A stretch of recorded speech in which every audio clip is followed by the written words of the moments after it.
delighted to welcome you to this critical care echocardiography course, which is specially designed for anesthesiologists, critical care specialists, and physicians working in emergency department, and also the cardiothoracic surgeons. The aim of this course is to impart skills in basic echocardiography and lung ultrasound to be able to sort out or understand the pathophysiology and provide quick answers to some of the problems we face in the day-to-day practice of cardiac surgery and critical care units.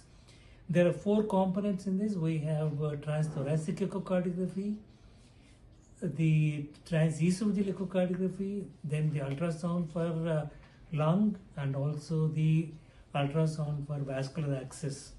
So we want you to develop this technology as it is becoming important and easily available in most settings.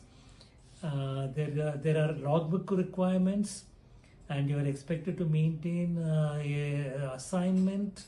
You have to write an assignment on a monthly basis, and then you have to attend X number of workshops and be up to date in the knowledge of echocardiography. Thank you so much. Hello trainees. One of the components of the exam is that you will have a Viva. In the Viva, we will be asking many of the things which cannot be covered in the practical demonstration, and during that time you should be able to tell certain things. For example, you should be able to tell us why we do certain things, like how do you set some knob or some setting, how do you put the settings.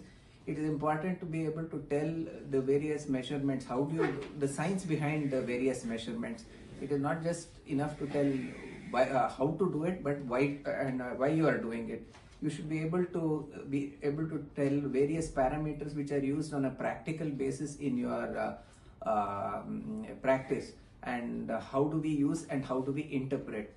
And another important thing is that you should be able to tell about the science behind why you are doing certain thing or why you are using certain parameter and its use. It is important that you should be concentrating not just on only one sector. There are 4 components, and both in your Viva and in the examination you should be good in transesophageal, transthoracic, lung ultrasound and vascular ultrasound. Thank you. Hello fellow trainees. I am very grateful to Dr. Muralidhar for inviting me here to conduct transthoracic echo examination.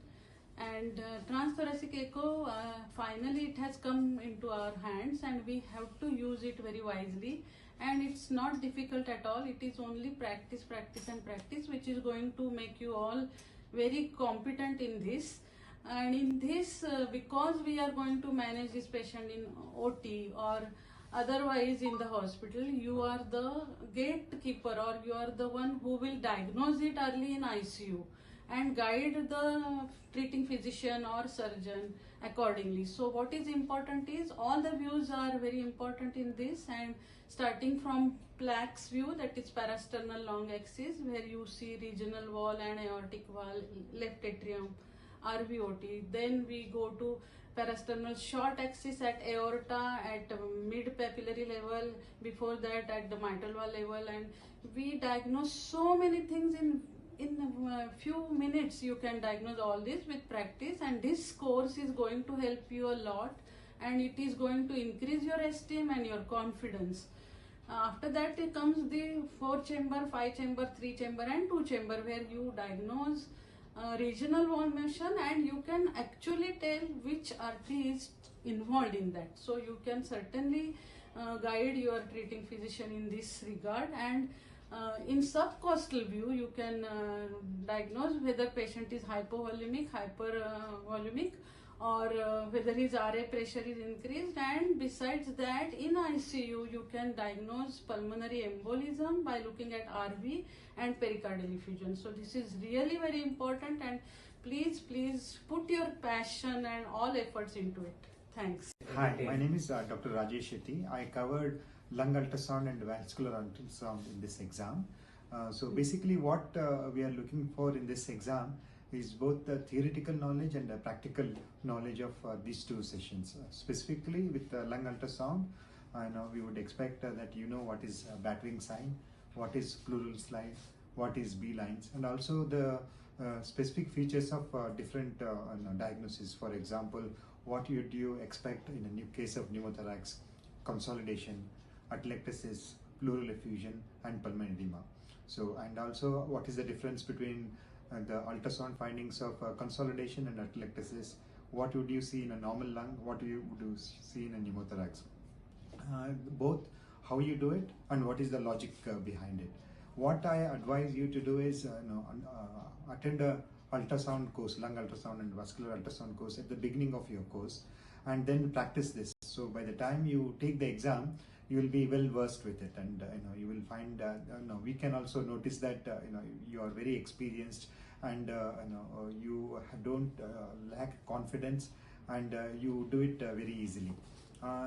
About vascular ultrasound, what we would be looking for is identify interjugular vein, identify femoral vein and femoral artery, radial artery, and if possible subclavian vein, and the both in plane and out of plane technique. If you can do these things with ease, you will have no problem in passing this exam. All the best. Thank you.